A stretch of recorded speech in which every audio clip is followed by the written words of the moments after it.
So we know that you're more vulnerable to addiction if your parents are or were addicted, but does how they parent change that risk? Today I'm going to go into the how and why of intergenerational addiction. So we know that people whose parents are addicted or were addicted to drugs are more likely to also suffer from drug addiction. And there are a variety of reasons for this. Like, first, you have the genetic link. There's something going on with things like reward sensitivity, for example. I talk about that in another video. There's also this idea that you have more access to drugs and alcohol because your parents use them frequently. And they're also modeling this behavior. So they are using something, so you start to learn from them, but also they are just basically making it seem more socially acceptable at the same time. So all of those things on their own increase your vulnerability to addiction. And we know that parenting styles play a role in addiction too.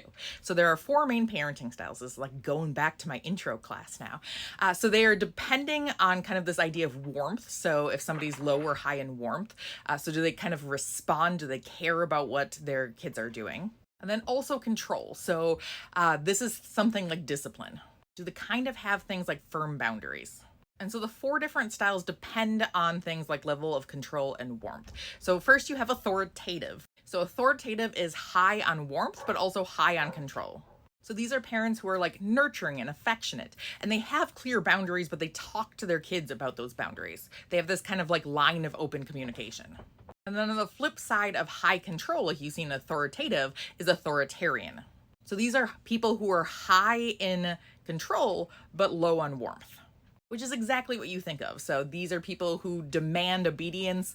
They have very strict punishment. They're basically really inflexible and just kind of expect their children to obey what they say. And then the flip side of control from authoritarian is this low control and also low warmth. So these are known as like the neglectful or the uninvolved parents. So these are people who are emotionally detached. They don't really care about what their children are doing. They don't have a lot of interactions with them. They're like pretty self-absorbed, don't really have boundaries, or they're very inconsistent when they have them. So basically what you think of as like a narcissistic parent, that would be an example of this. And then the flip side of that, you have the kind of like permissive or indulgent parent. So this is somebody who basically wants their kid to be their best friend, not actually their kid. So the mother in Mean Girls. Basically they give in to their kids' every whim. There's like no boundaries whatsoever. So like a parent who spoils their kid a lot. But again, this is a parenting style, so it's not just in things like how often do you spoil them. It's like you have consistent curfews, you have consistent discipline. How is the communication between the parent and the child? All of those go into parenting styles. So we see that authoritative parents, their kids are less likely to use drugs. And all of the rest of the parenting styles, so neglectful, indulgent, authoritarian, all of those parenting styles are actually linked to more drug abuse. So basically it seems like there's one good one for drug abuse and then the rest are bad. Now good or bad here just means more or less likely to use drugs. I'm not trying to go on a moral platform. And neglectful parenting styles were actually seemingly the worst in terms of how likely their kids were to use drugs. So if the parents just basically didn't care about their kids, had no boundaries whatsoever, their kids were far more likely to use drugs. So we know that kids whose parents use drugs are more vulnerable to addiction, but could the parenting style actually like decrease that vulnerability? So maybe not bring it down to nothing, like maybe not make them just as likely to use drugs, but could it reduce it at all? And that's what this specific study was looking at. This specific study looked at this kind of giant subset of teenagers who take the survey in Brazil. So they basically give them the survey at a very specific time in school, and then they look at things like how likely they are to use drugs. So this is all self-report. So self-report of drugs from teenagers is, I mean, not that valid, but it is not as bad as you would think it would be. People don't lie as often as you would expect. So they basically looked at the survey response and did this like wild statistical technique. I don't fully understand it. Latent class analysis, if you understand it, please tell me. But they did that, and they looked to see if parenting styles would actually kind of change that vulnerability. Could their parenting styles maybe reduce that risk? So here's what they found. The first thing that they found is, yeah, if their parents used multiple drugs, they were also more likely to use multiple drugs, which we already knew. But if their parents had that authoritative parenting style, it reduced that risk. So again, didn't bring it down to zero. They still had increased vulnerability to addiction. It just lessened that.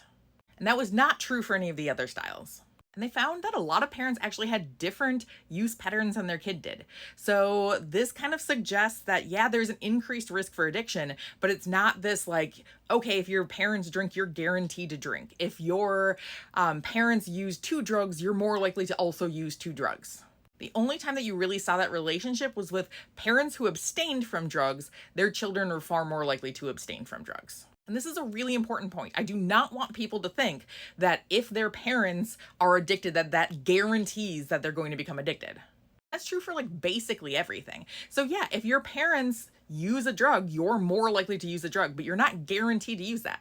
Just like if your father has schizophrenia, you're not guaranteed to get schizophrenia. More vulnerable? Yes. Guaranteed? No. And also, this study found that the alcohol relationship was particularly strong. So parenting style did not seem to influence whether a child was more likely to use alcohol. That link seemed to exist no matter what, which suggests that there's something specific going on with alcohol that we should probably look into more. But as always, this study was correlational, not causal. So we are not making people become addicted to things. We're just looking to see what happens. And there's a lot of other things that are associated with parenting styles. So how much stress the parent is under, that changes what style they're likely to use. Socioeconomic status, which is also linked to stress. What style your parents used. All of those change the likelihood of what style you are to use. This study is getting at a really important question. Parenting styles are linked to a different risk for addiction, even in children who are at increased risk in the first place, which is incredibly important to know. Let me know what your thoughts are on parenting and addiction, and if there's anything specific that you think we should be looking into.